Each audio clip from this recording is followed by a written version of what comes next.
नमस्कार, यह है कहानियों का अद्भुत संसार किस्सा कहानी। और किस्सा कहानी में मैं मंजीत ठाकुर आपको सुना रहा हूं कृष्णचंद्र का लिखा उपन्यास एक गधे की आत्मकथा। इसमें पहले 5 एपिसोड में आपने सुना कि एक अखबार पढ़ने वाला पढ़ा लिखा गधा अपने रामू धोबी जो उसका मालिक था उसकी विधवा की मदद के लिए अलग अलग सरकारी महकमों के धक्के खा रहा है और अब उसे department of labours and industries में जाना है।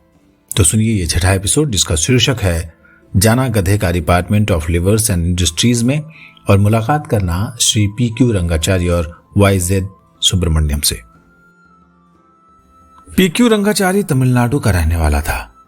संस्कृत बनारसी पंडितों की तरह बोलता था और अंग्रेजी ऑक्सफोर्ड के प्रोफेसरों की। हिंदी साहित्य सम्मेलन के जोशीले भाषणकर्ताओं की सी और उर्दू मौलाना अबुल कलाम आजाद जैसी। वो 10 भाषाएं जानता था और 10 और सीख रहा था। उसने अपना जीवन एक साधारण क्लर्क के रूप में शुरू किया था। आज वो department of labour and industries में डिप्टी सेक्रेटरी के पद पर विराजमान था। प्रत्येक मामले में मीन मेख निकालने में वो ऐसा सिद्धहस्त था कि उसके शासनकाल में हर फाइल 10 वर्ष तक विभिन्न दफ्तरों और मेजों के चक्कर लगाती थी और जब तक उसकी तरक्की न हो जाए फाइल भी आगे तरक्की नहीं कर सकती थी। अपने इसी कानूनी मीन मेख के कारण वो डिप्टी सेक्रेटरी के पद पर पहुंचा था और अब जॉइंट सेक्रेटरी बनने के सपने देख रहा था हो जाएगा। PQ रंगाचारी जैसे व्यक्ति कभी नहीं रुक सकते। उनके दफ्तर की सारी फाइलें रुक जाएं, लेकिन वे खुद कभी नहीं रुक सकते। PQ रंगाचारी ने बड़े ध्यान से और बड़े धैर्य से मेरा प्रार्थना पत्र पढ़ा। कागज पर पेंसिल से कुछ लिखता रहा। आखिर जब सब सुन चुका तो उसने अपने मित्र जॉइंट सेक्रेटरी YZ सुब्रमण्यम को बुलाया जो उसी की तरह तमिलनाडु का रहने वाला था और 25 भाषाओं 10 पूंजीपतियों और 2 मंत्रियों को बहुत अच्छी तरह जानता था।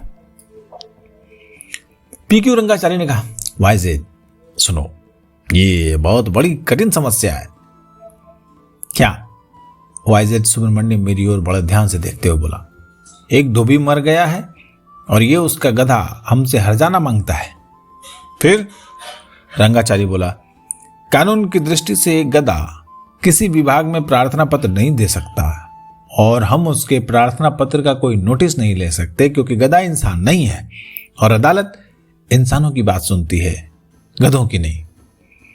मैंने कहा, बात मेरी घास की नहीं है, आपकी बुद्धि की है। रामू की बीवी और बच्चे भूखे हैं। क्यों? अगर सरकार उस धोबी घाट की ठीक तरह से रक्षा करती तो आज वो इस तरह नहीं मरता। YZ सुब्रमण्यम ने कहा, हाँ PQ, इस बात पर विचार करो। इस तरह सोचो कि ये आवेदन पत्र जिस पर रामू की बीवी का अंगूठा लगवाया जा सकता है स्वीकार किया जा सकता है। फिर PQ बोला, फिर दूसरी बात पर विचार करो। मान लिया कि एक गधा एक धोबी के कुटुंब का सरपरस्त बन सकता है। हमने बड़े बड़े कुटुंबों में इनसे बड़े गधों को सरपरस्त बनते देखा है। ये तो मुझे पढ़ा लिखा गधा मालूम होता है, लेकिन सवाल ये उठता है कि क्या रामू धोबी मजदूर था? कदापि नहीं, YZ सुब्रमण्यम ने सिर हिलाकर कहा। मैंने कहा, धोबी अगर मजदूर नहीं है तो क्या है? बेचारा सुबह से शाम तक 8 घंटे की बजाय 12 घंटे काम करता है, तब जाकर उसे 2 वक्त की रोटी नसीब होती है। लेबर एक्ट की धारा 51 के अनुसार मजदूर वो है जो किसी कारखाने में काम करे।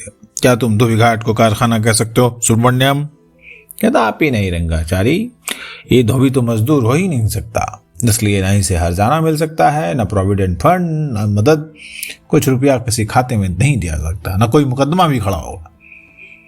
तो फिर रंगाचारी सुब्रमण्यम का मुंह दिखने लगा और सुब्रमण्यम रंगाचारी का और मैं उन दोनों का। एकाएक उन दोनों के मन में एक ही विचार आया और वो दोनों प्रसन्नतावश उछल उठे। मैं भी प्रसन्नतावश उछल पड़ा कि अब बेचारे रामू धोबी की फैमिली का कुछ भला हो जाएगा।